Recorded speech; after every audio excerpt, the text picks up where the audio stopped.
Como é gratificante ver que no governo Lula temos ministro da Justiça, advogado-geral da União, que trabalham no governo Dilma. Olha, a Dilma era achincalhada com mentiras, com fake news, com todo tipo de ofensa à honra dela. Chegou a ter fake news na capa da Folha, dizendo que a Dilma era terrorista, tudo mais, uma imagem forjada contra ela e nada. Nem advogado-geral da União, nem aquele bundão que era ministro da Justiça dela faziam absolutamente nada. E agora não. Agora não passa batido. Agora crimes estão sendo investigados e serão aí alvo de ações. Olha só, a Procuradoria-Geral da República foi para cima do Nicolas Ferreira. Nicolas aí tem um problemão aí, um problemão. O Nicolas Ferreira foi aos Estados Unidos em novembro com vários parlamentares bolsonaristas para fazer compras de Black Friday e aproveitaram para cometer inúmeros crimes. Eu fiz aqui várias denúncias dos crimes do Gustavo Geyer, do Nicolas Ferreira, do Eduardo Bolsonaro, da Júlia Mamata, entre outros aí. Ok, essas denúncias foram todas para a Procuradoria-Geral da República. O meu amigo Léo Bastos, da TV Repensar, ele também fez várias representações ao Ministério Público e ele me falou o seguinte essa semana, falou: ô Thiago, essas manifestações todas tinham ido para a mesa do Gonê em dezembro e agora eu fui checar e elas estão assim. Ele me mostrou um aviso, que era o aviso de este conteúdo agora está sob sigilo, ou seja, se tornarem investigações sigilosas. Devem ter sido anexadas essas denúncias às investigações do golpe do dia 8 de janeiro ou das milícias digitais, em alguma delas, tá? A gente sabe que a Polícia Federal está monitorando e investigando esses bolsonaristas que dizem que o Brasil é uma narcoditadura, que as facções criminosas dominam o Brasil, etc, etc, etc. Entre eles, temos aí o Nicolas Ferreira, que foi um pouquinho além. O Nicolas Ferreira participou de uma reunião da extrema-direita que aconteceu numa sala alugada da Organização das Nações Unidas, da ONU. Então a ONU aluga salas ali do seu prédio e para reuniões aí de ONGs, enfim, quem paga aí para as reuniões? Conferências, tudo mais. Uma dessas reuniões, que era de um grupo aí de extrema-direita, a extrema-direita faz isso propositalmente para falar que foi uma reunião da ONU. Aí dá um ar de importância para aquilo, falar, nossa, Nicolas falou na ONU. E aí o Nicolas Ferreira publicou nas suas redes sociais um vídeo em que ele lá na ONU, entre aspas, mas enfim, nos Estados Unidos, falando para políticos aí de outros países, países até irrelevantes, são bem irrelevantes aí os países, mas, enfim, falando para políticos de vários continentes e de mais de 10 países, ele diz que o Lula é um ladrão, ele diz que as eleições do Brasil ninguém entende como o Lula ganhou e ele comete inúmeros crimes ali contra o Lula e contra a democracia do Brasil. Eis que o governo Lula entrou na justiça contra o Nicolas e mandou a Procuradoria-Geral da República investigar o Nicolas. O Procurador-Geral da República, Paulo Gonet, investigou o Nicolas, pegou ali o vídeo do discurso do Nicolas na ONU, ali numa sala da ONU, num evento de extrema-direita, e enviou agora para o STF dizendo, olha, temos que abrir aqui uma investigação para o Nicolas por vários crimes aqui que ele cometeu. Então, agora o STF recebe o vídeo, a prova aí contra o Nicolas, e vai abrir uma investigação. Então a coisa vai feder para o Nicolas Ferreira, vai ficar bem feia a coisa para ele. E ele não é o único, viu? Porque os outros aí, a gente já tinha feito o pedido, o Léo Bastos já tinha mandado para o Ministério Público, já chegou na mesa do Gonet, tá? Entre esses está o Nicolas também. Então, esse discurso dele aí nesse evento, numa sala da ONU, é uma coisa. Os outros discursos, encontros com parlamentares, vídeos que eles gravaram por um Instagram, stories, etc, etc, etc, são outra coisa. São inúmeros crimes cometidos por eles nos Estados Unidos.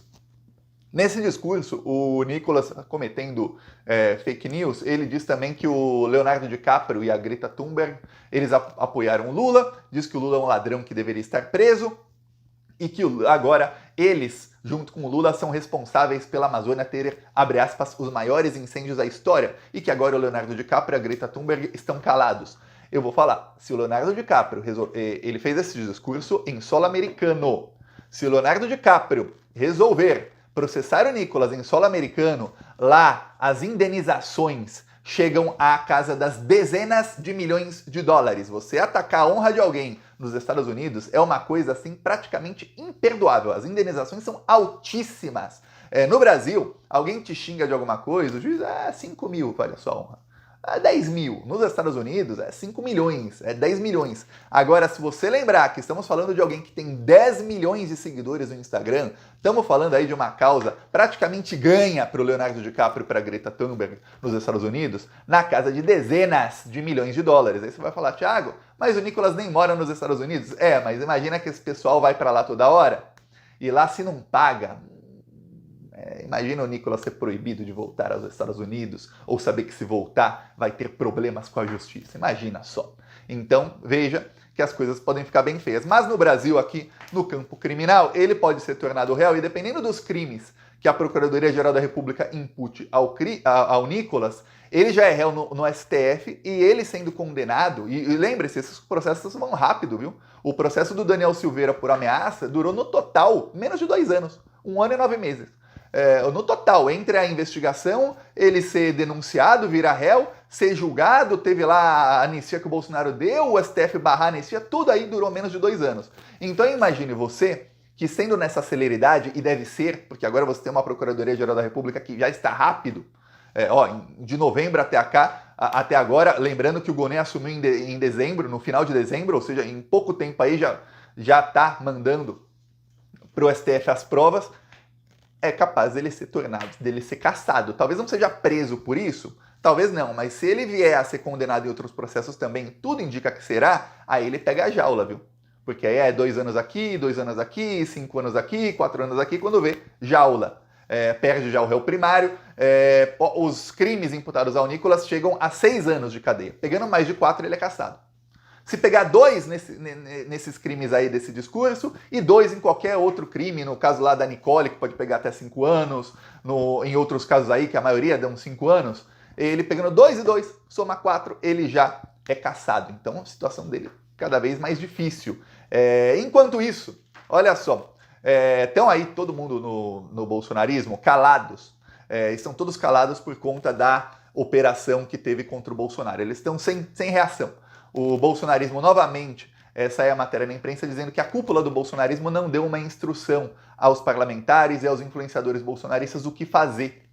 Então, a única instrução que eles têm desde sempre é o quê? É atacar o Alexandre de Moraes e tentar defender o Bolsonaro. Alguns tentam, mas os argumentos são contraditórios. Um fala uma coisa, outro fala outra coisa, não tem aquela coordenação.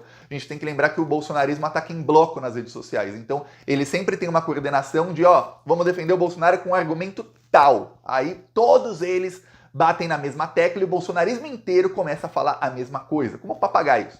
Aí, agora o argumento é esse. Aí eles vão repetindo os mesmos argumentos. Dessa vez não tem essa coordenação. Então, o que acontece? Alguns, eu vou dar um exemplo, o senador Rogério Marinho, que foi líder do Bolsonaro, foi ministro do Bolsonaro e tudo mais, ele falou um monte de besteira. Então ele faz um discurso recheado de fake news e fala aqui, eu vou ler para você, a perseguição política sob disfarce de justiça ameaça a democracia. A ação da Polícia Federal contra membros do PL e da oposição é mais um ataque à nossa Constituição. É essencial que a sociedade e o Congresso se unam em defesa do reequilíbrio entre os poderes e da retomada da normalidade democrática, frente às excepcionalidades que atentam à nossa legislação. Tá, Thiago, e daí? E daí porque você compara isso aqui com outro senador bolsonarista, que é o General Mourão. O General Mourão foi, como não tem uma coordenação, cada um fala o que acha que pode falar, e aí dá ruim. Então a primeira do Mourão foi essa aqui, Quem quiser pausa para ler, eu vou ler para você já. Pausa aí. O país vive uma situação de não normalidade. Inquéritos eternos buscam pelo em ovo, atacando sob a justificativa de tentativa de golpe de Estado a honra e a integridade de chefes militares que dedicaram toda uma vida ao Brasil. Criminosos. A roubar o Brasil, talvez. Dedicar a vida mesmo. Enquanto isso, os ladrões de colarinho branco são anistiados e a bandidagem comum aterroriza a população que vive sob o signo da total insegurança. Até aí, discurso tal, não tem crime nesse discurso do Mourão. Só é bem cafajeste. Aí o Mourão resolve cometer crime. Tá aqui, Quem quiser pausar aí, aqui tá crime. Uma devassa persecutória é o que estamos testemunhando hoje no Brasil. Não podemos nos omitir, nem as Forças Armadas, nem a Justiça Militar, sobre este fenômeno de desmando desenfreado que persegue adversários e que pode acarretar instabilidade no país. Ou seja, ele está mandando os militares darem golpe no Alexandre de Moraes. Aí você tá mandando o Mourão, tá? E aí ele faz um discurso lá em vídeo, que eu não vou mostrar aqui o bandido falando, em que ele reafirma isso aí, que os militares não podem aceitar que, olha, ex-chefes das Forças Armadas tendo visita da Polícia Federal em casa, sofrendo operação, olha, tem general aí para ser preso, então o Mourão tá pedindo golpe. Por conta disso, o PSOL entrou no STF pedindo a prisão do general Mourão e fez uma notícia-crime na Procuradoria-Geral da República. Também pediram a suspensão do mandato do Mourão. Há quem diga que, nossa, ele por ser parlamentar, ele tem aí a sua liberdade de expressão. Só que a liberdade de expressão de alguém que tem mandato não aí acarreta, não está aí sob o guarda-chuva da liberdade de expressão, falas que vão contra a democracia. Porque se não tem democracia, não tem mandato parlamentar. Se não tem mandato parlamentar, não tem ali a imunidade parlamentar. Então, a imunidade parlamentar não abarca esse tipo de fala, que é pregando o golpe de Estado. Então, a situação do Mourão aí vai piorando, que agora já tem pedido de prisão dele e, lembre-se, não sabemos se o Mourão é investigado nesse inquérito do dia 8 de janeiro. O STF não falou, olha, a lista de investigados inclui tal. Não. Tem alguns que a gente sabe que foram investigados porque ou apareceram o nome deles em alguma prova que já foi tornada pública ou eles sofreram operação. Outros inúmeros a gente não sabe. Eu vejo aí gente até da grande mídia falando não cabe a prisão do Mourão porque ele não é investigado no inquérito. Como é que você sabe? Até 15 dias atrás ninguém sabia que o Carlos Jordi era investigado. Eu já falava, é óbvio que deve ser. Todos os bolsonaristas devem estar no meio dessa investigação. Então, se o Mourão é investigado, cabe sim a prisão do general Mourão. Em flagrante. Ele cometeu crime, está em flagrante. Peço aí a sua inscrição no canal. Seguimos aqui na luta.